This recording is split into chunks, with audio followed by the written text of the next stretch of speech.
You've probably never heard anyone say this out loud, but here's the controversial truth. That overwhelming urge to just vanish from your life isn't a sign of weakness. It's actually your brain's sophisticated alarm system trying to save you from something most people never recognize. While everyone's telling you to practice gratitude and think positive, I'm about to reveal why those well-meaning suggestions completely miss the point and might actually be making your desire to escape even stronger. The hidden reason you want to disappear has nothing to do with being ungrateful, depressed, or dramatic, and everything to do with a psychological trap that's so common yet so invisible that even therapists sometimes miss it. Here's what's really happening. You're not running from your life, you're running from a version of yourself that you never actually chose to become. Think about it. When's the last time you made a decision based purely on what you wanted, without considering how it would affect everyone else's feelings? If you can't remember, you're not alone. Recent studies in behavioral psychology show that people who constantly prioritize others' needs over their own develop what researchers call identity suffocation syndrome. Basically, your authentic self gets buried so deep under layers of people-pleasing that your brain starts treating your own life like a prison. But here's the plot twist that changes everything. The solution isn't about escaping to some tropical island or starting over in a new city. It's about discovering a simple ingredient for brain health that most people never learn. And once you understand this, that desperate need to disappear transforms into something completely different. Stick around, because what I'm about to share will flip everything you thought you knew about why you feel trapped, and more importantly, how to finally break free without running away from anything. You know that feeling when you're sitting in your own life and suddenly you just wanna ... disappear? Like, literally pack a bag, hop on the first plane out of town, and not tell a soul where you're headed. It's not just daydreaming about vacation. It's this deep, gnawing urge to escape from everything you've built. Recent studies in behavioral psychology show that this escapism isn't just restlessness. It's your brain's way of signaling that something's seriously off balance. The wild part, you're not running from external threats. You're running from the prison you've unknowingly constructed around yourself. Picture this. You're lying in bed at night, and instead of counting sheep, you're fantasizing about vanishing without a trace. Maybe it's driving cross-country with no destination, or booking that one-way ticket to somewhere nobody knows your name. These aren't just random thoughts. They're your psyche's emergency exit strategy when the emotional overload becomes too much to bear. The desire to fly away, literally or figuratively, represents our deepest longing for freedom from the suffocating weight of everyone else's expectations. What's fascinating is how this urge to disappear often hits hardest when we're surrounded by people who supposedly care about us. The truth is, when you feel trapped in your own existence, your mind starts creating elaborate escape routes that feel more appealing than facing another day of the same overwhelming routine. You might catch yourself staring out windows longer than usual, or feeling that familiar tightness in your chest when Monday morning rolls around. This isn't laziness or ingratitude. It's your nervous system screaming that the life you're living doesn't fit who you actually are. The anxiety builds up like pressure in a cooker, and escapism becomes the only relief valve you can imagine. But here's what most people don't realize. This desperate need to flee is actually pointing towards something much deeper than wanderlust. Here's what's really happening beneath the surface. And trust me, this is where things get interesting. People-pleasing isn't just being nice, it's actually a sophisticated anxiety management system that's been running your life without your permission. When you constantly put everyone else's needs before your own, you're essentially using their approval as a drug to calm your internal storm. It's like you're saying, if I can just make sure everyone's happy, maybe I won't have to deal with this uncomfortable feeling in my chest. Recent research in social psychology reveals that chronic people-pleasers often develop what experts call approval addiction, a genuine neurological dependency on external validation. Think about it. How many times have you apologized for taking up space in a grocery store aisle? Or said, "Sorry for asking a simple question"? This excessive apologizing isn't politeness. It's your nervous system trying to prevent any possible conflict before it even starts. You've trained yourself to scan every room for potential disapproval, like a smoke detector constantly searching for fire. The exhausting part is that you're not just managing your own emotions. You're taking responsibility for everyone else's feelings too. It's like being the emotional janitor for every person you encounter, cleaning up messes that aren't even yours to begin with. Now here's where the boundaries issue comes into play. And this is the real kicker. Every time you say yes to something that doesn't serve you, you're essentially adding another bar to your self-constructed cage. Picture yourself as an architect who keeps designing smaller and smaller rooms until you can barely move around in your own life. You take on extra projects at work because saying no feels too confrontational. You agree to social events that drain your energy, and you shoulder responsibilities that belong to other adults. The wild thing is, you're not just building this prison, you're also the one holding the keys. But you've forgotten they're in your pocket. So what happens when all that internal pressure reaches a boiling point?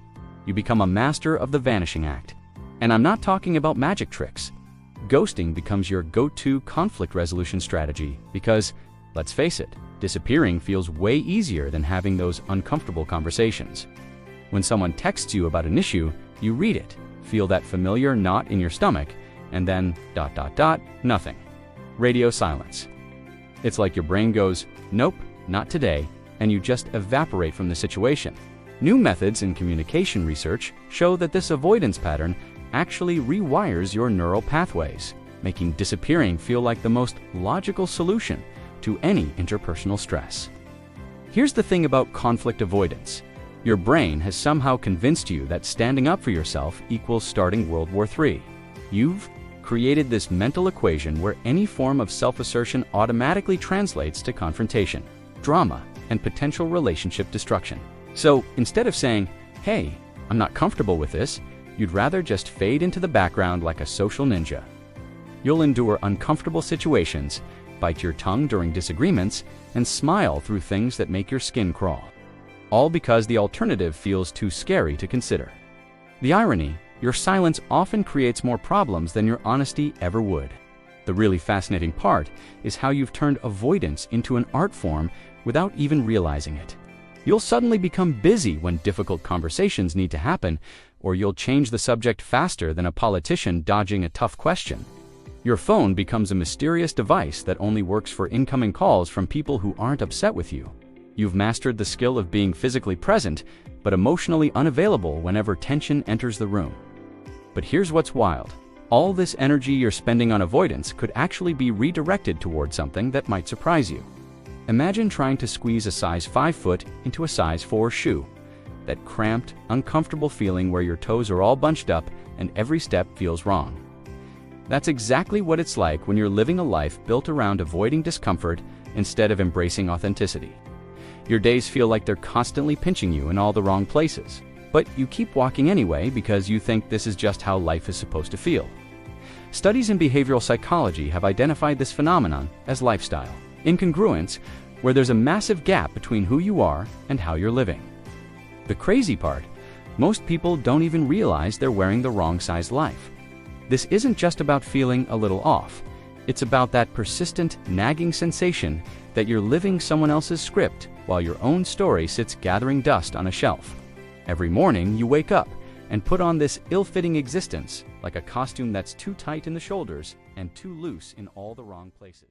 You go through the emotions, checking off boxes that someone else decided were important, while your authentic self is practically suffocating under all those layers of shoulds and supposed tos.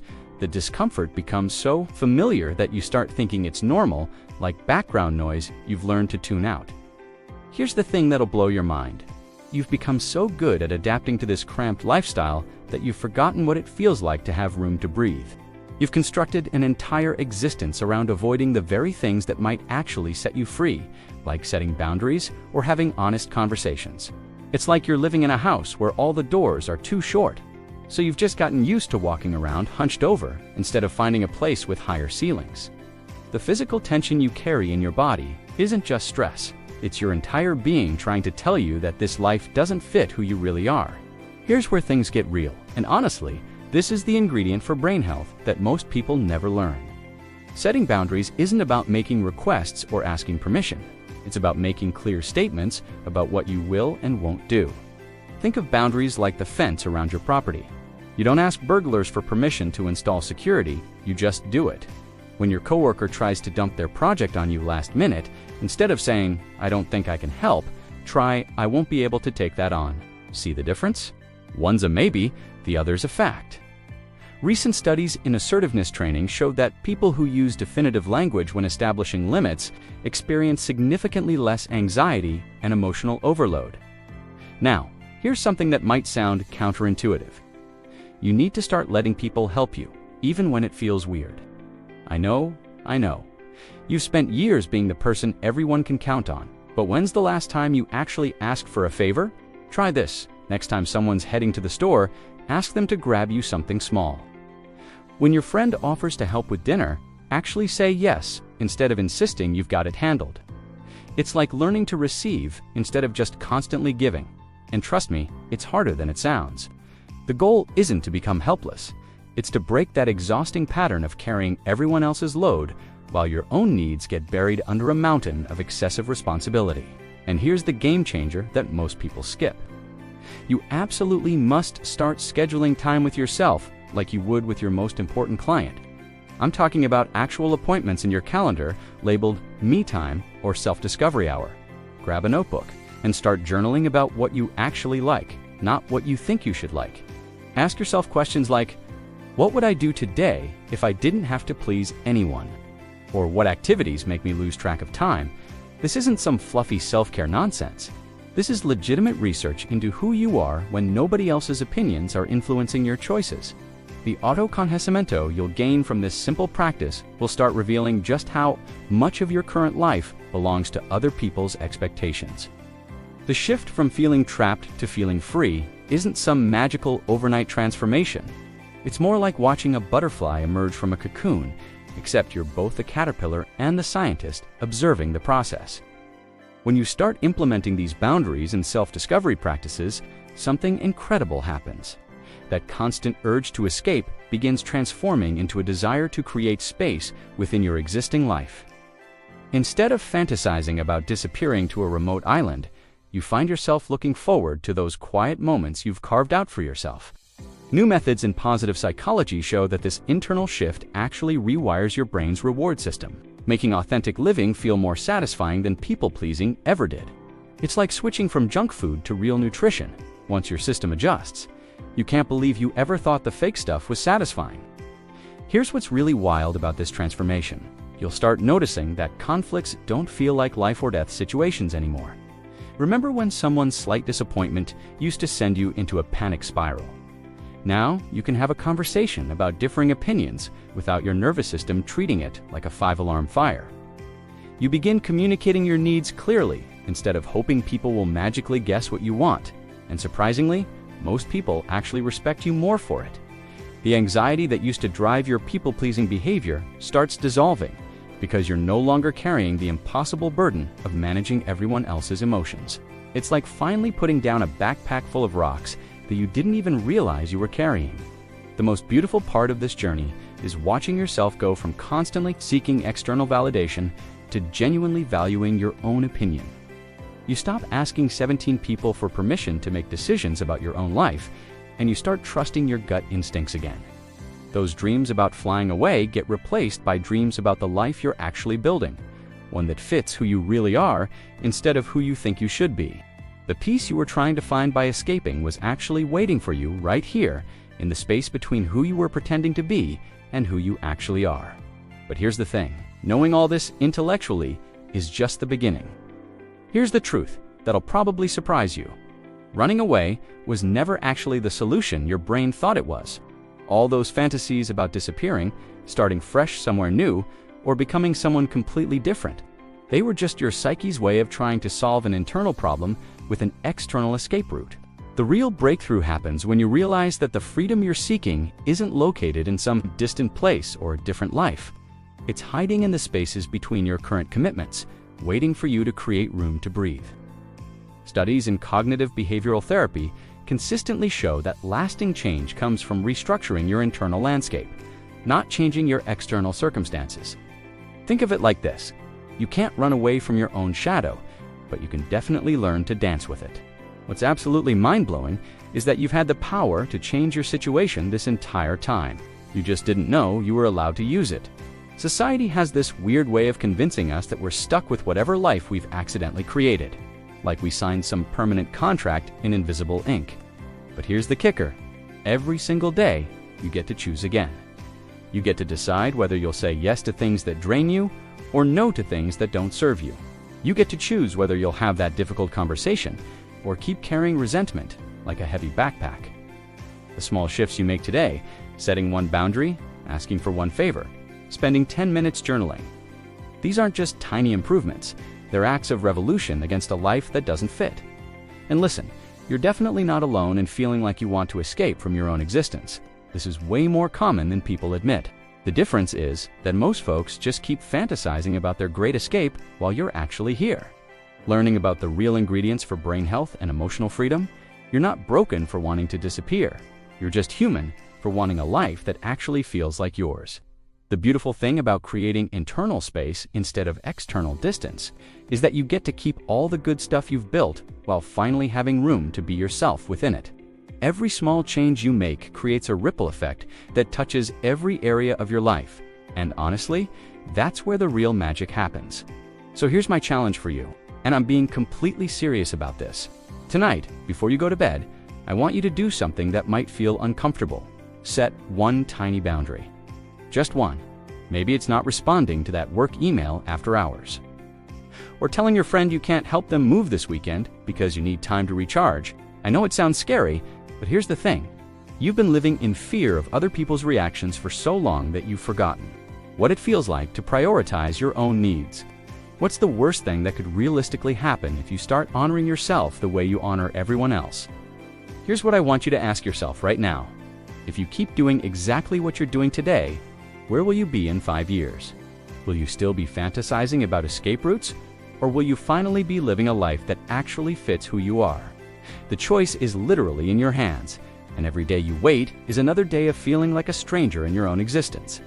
You already know what it feels like to live for everyone else. Isn't it time to find out what it feels like to live for yourself? Stop waiting for permission to take up space in your own life, because, spoiler alert, that permission was never coming from anyone else anyway. If this video hit you right in the gut and made you realize some things about yourself, do me a favor. Smash that subscribe button and turn on notifications, because we're just getting started. I've got tons more content coming about breaking free from people-pleasing patterns, setting boundaries that actually stick, and discovering who you really are underneath all those layers of should and supposed to. Trust me, this journey of reclaiming your authentic self is way more exciting than any escape fantasy you've ever had. Your future self is waiting for you to make the first move. So what's it going to be?